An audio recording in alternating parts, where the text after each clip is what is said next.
I didn't cry when my daughter-in-law changed the locks.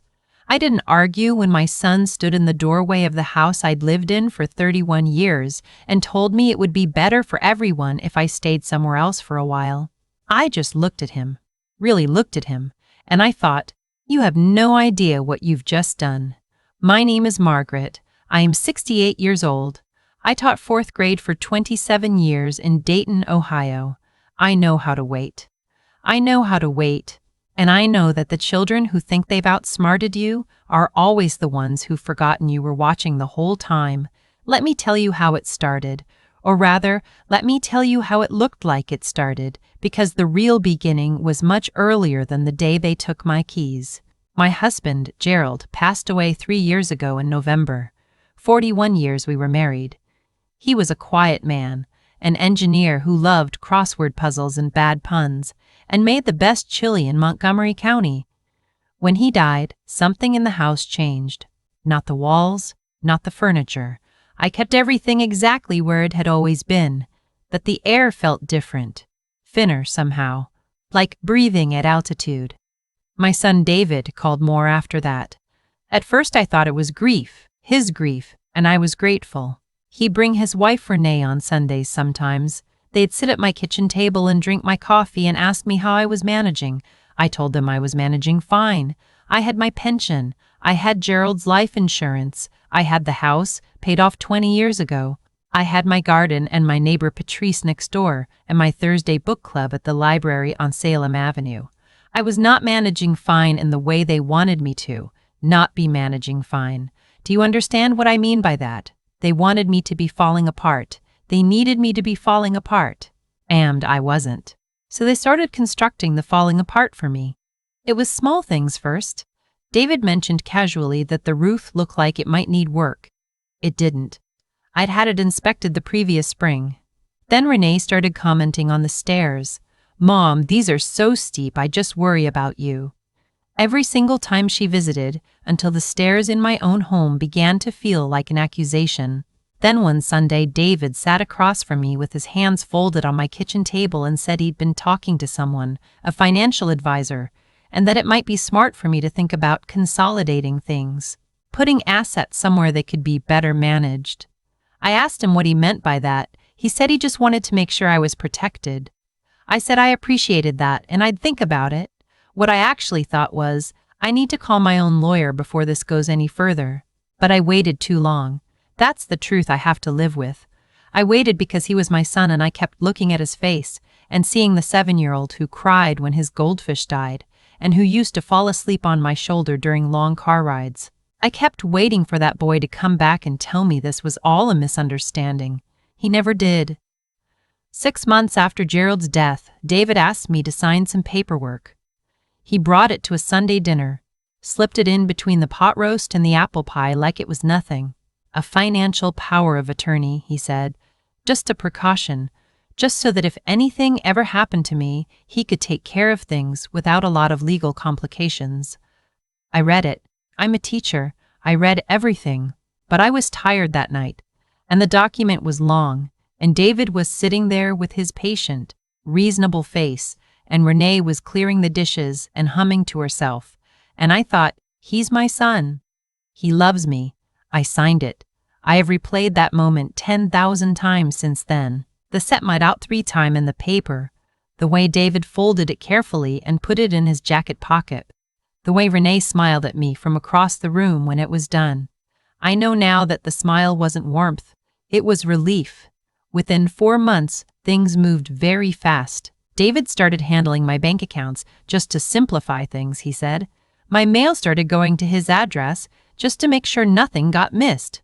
And then one Saturday morning in March, he arrived at my house with 2 suitcases and a woman I'd never met who introduced herself as a care coordinator. And David told me that he and Renee had found a lovely assisted living community in Centerville and that he'd already arranged everything and that it would be so much better for me than being alone in this big house. I said, I don't want to go. He said, Mom, it's already done. I said, David, this is my home. He said, Mom, please don't make this harder than it has to be. There's a particular kind of grief that has no name for when your child speaks to you like you are an obstacle. like you are a problem to be managed. I felt it that morning and I feel it still, even now, even after everything. I don't think that feeling ever fully goes away. I took my coat. I took the 2 suitcases he packed for me. He packed them himself, which tells you something about how long this had been planned. I took my reading glasses and the small framed photo of Gerald and me at Niagara Falls in 1987 that sits on my nightstand, and I walked out of my house. I did not look back, not because I wasn't breaking, but because I refused to let them see it. Meadowbrook Commons was nice enough as these places go. Clean, cheerful in the way that places are cheerful when they're trying very hard to not feel like what they are. There were organized activities and a dining room with round tables and staff who called everyone on and sweetheart. I was assigned a room on the 2nd floor with a window that faced a parking lot. I unpacked my 2 suitcases. I put Gerald's photo on the windowsill. I sat on the edge of the bed and I looked at the parking lot and I made myself a promise. I was not going to stay here. Not out of bitterness, not even out of anger, though there was plenty of that. I was not going to stay here because I was not done. I had a pension. I had 41 years of a life built with Gerald, and it was not going to end in a room that smelled like industrial cleaner and other people's loneliness. I was going to get out, and I was going to do it the right way, and I was going to do it the right way, and I was going to be very, very careful. The first thing I did was make friends. There was a woman named Dolores in the room next to mine, 74 years old, sharp as a tack, who'd been a paralegal for 30 years before she retired. Her family had put her there after a minor stroke. She was fully recovered, fully competent, and absolutely furious about it. We recognized each other immediately, the way certain women do. We had dinner together that first night, and by the end of it, we had an arrangement. Dolores had a cell phone her granddaughter had given her that her son didn't know about. She kept it behind a loose ceiling tile in her bathroom.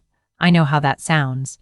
But when you are a woman who has been made to feel invisible in your own life, you learn to work with what you have. I used Dolores's phone to call an elder law attorney named Patricia Holloway, whose name I found in a directory that one of the activity volunteers left out on a table in the common room. I had to be quick. The phone calls were short, and I made them during the Tuesday afternoon chair yoga class that neither Dolores nor I attended. Patricia was exactly what I needed. She asked me precise questions. She did not express sympathy in the soft, pitying way that makes you feel smaller. She expressed it in the functional way, the way that means, I understand the situation and I'm going to help you fix it. She told me what I needed and I wrote it down on the back of a Meadowbrook Commons activity calendar. Documentation of my cognitive competence, a record of any assets David had moved or changed since the POA was signed, and witnesses. The cognitive competence was easy. I asked my primary care physician, Dr. Renata Simmons, who had been my doctor for 12 years, to conduct a formal evaluation. David had never thought to interfere with my medical care. He didn't see it as relevant, which was his first mistake.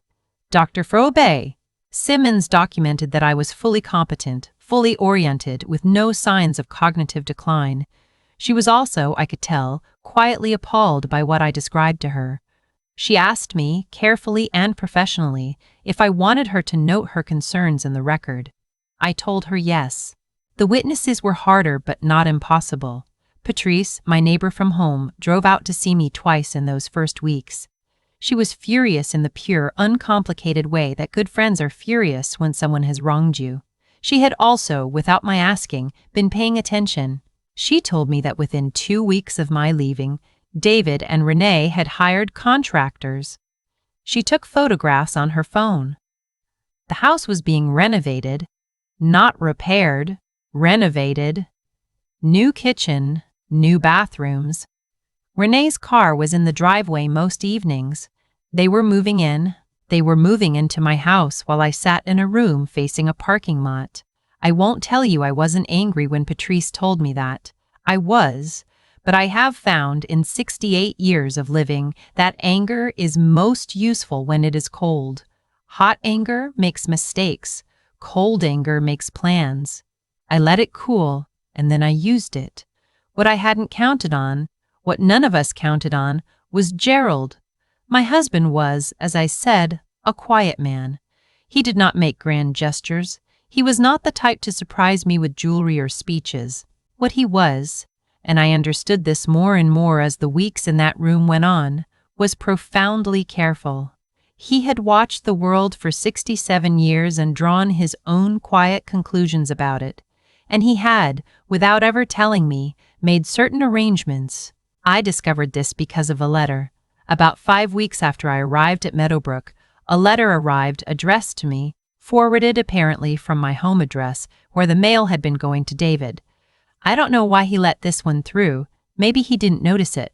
Maybe he thought it was nothing. It was a plain white envelope from a law firm in Cincinnati, not Patricia's firm, a different one entirely. The name on the return address was Kellerman and Associates. I opened it alone in my room at 7 in the morning before the hallway got busy. It was a letter informing me that Gerald, my husband, had established a revocable living trust in 2019, 2 years before his death, and that I was the sole beneficiary. The trust held assets that had been placed there quietly over years, including the proceeds from the sale of a piece of commercial property his father had left him, which I had honestly half forgotten about. The trust had been kept entirely separate from our joint accounts. It had its own account at a bank in Cincinnati. It had never been touched by the financial power of attorney David had had me sign, because it had been established independently before Gerald's death and named me specifically as the trustee upon Gerald's passing. I sat with that letter for a long time. Gerald, who never made grand gestures. Gerald, who loved crossword puzzles and bad puns and made the best chili in Montgomery County. Gerald, who had been watching the world for 67 years and drawing his own quiet conclusions. He had known, not specifics. He couldn't have known specifics.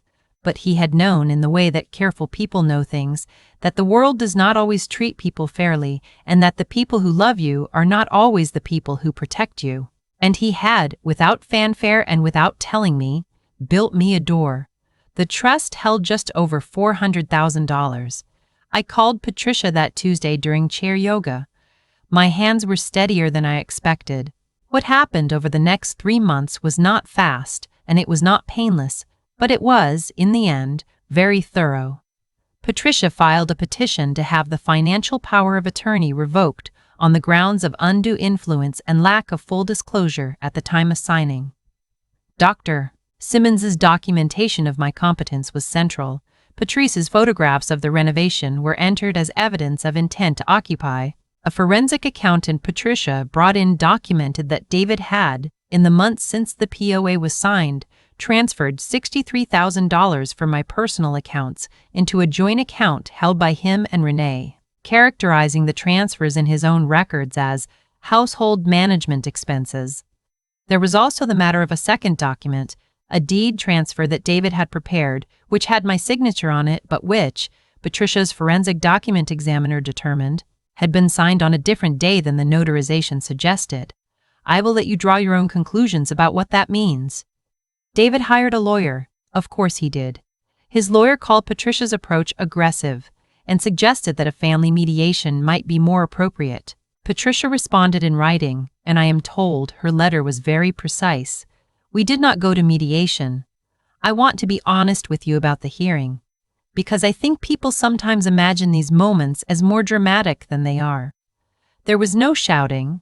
There was no breakdown. David sat across a conference table from me in a room in downtown Dayton, and for a long time he did not look at me. When he did finally look at me, I saw something in his face that I had not expected, not remorse exactly, something more like confusion, the confusion of someone who has arranged the world to a certain shape and found it suddenly, stubbornly refusing to hold that shape. I looked back at him for a long moment, and then I looked away, because there was nothing there I needed anymore. The financial power of attorney was revoked. The transferred funds were ordered returned with interest. The deed transfer was invalidated. And David and Renee were given 60 days to vacate my house. I moved back in on a Thursday in September, 2 days after their moving truck left. Patrice came over that evening with a casserole and a bottle of wine, and we sat in my kitchen. My kitchen with its familiar yellow walls and the window above the sink that looks out at the backyard where Gerald's rose bushes still bloom every June. And we didn't say very much. We didn't need to. I have thought a great deal, in the months since then, about what I want to say to people who might find themselves where I was. Not in the room facing the parking lot necessarily, but in that earlier place. The place where someone you love is slowly, carefully rearranging your life without your permission, and you keep waiting for them to stop, and they don't stop. Here is what I want to say. The paperwork matters. I know it is uncomfortable, and it feels disloyal, and nobody wants to sit across from their child and say, I need independent legal advice before I sign anything. But the paperwork is what they use. A financial power of attorney signed without your own attorney present is a door you have left unlocked. A deed, a will, a trust, these are not bureaucratic inconveniences. They are the architecture of your life. You built that architecture of your life. You built that architecture. You have the right to control who has the keys. I also want to say, find your Dolores. Find the person in the room next to yours, wherever that room is, who is also still fighting. You will recognize each other.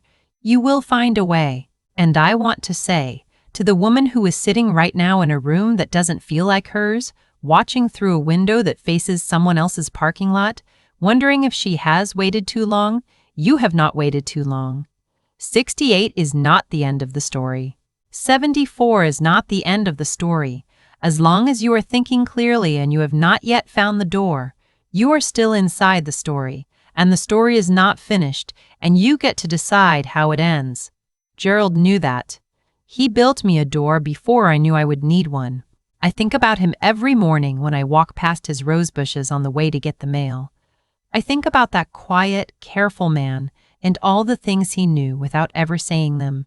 And I am grateful, not for what happened, not for any of it, but for the fact that he loved me in a way that was still protecting me 3 years after he was gone. That is the kind of love that matters, not the love that makes promises at dinner tables, the love that makes plans. My name is Margaret. I am 68 years old. I live in my own house in Dayton, Ohio, and I make my own choices, and I am not finished yet. And if you are sitting somewhere tonight feeling invisible, I see you. You are not invisible to me, and the fact that you are still here, still listening, still thinking, that matters more than you know. Don't sign anything alone. Don't let anyone tell you that asking questions is making things harder. And do not, under any circumstances, let them convince you that your life has already been decided. It hasn't. Not even close.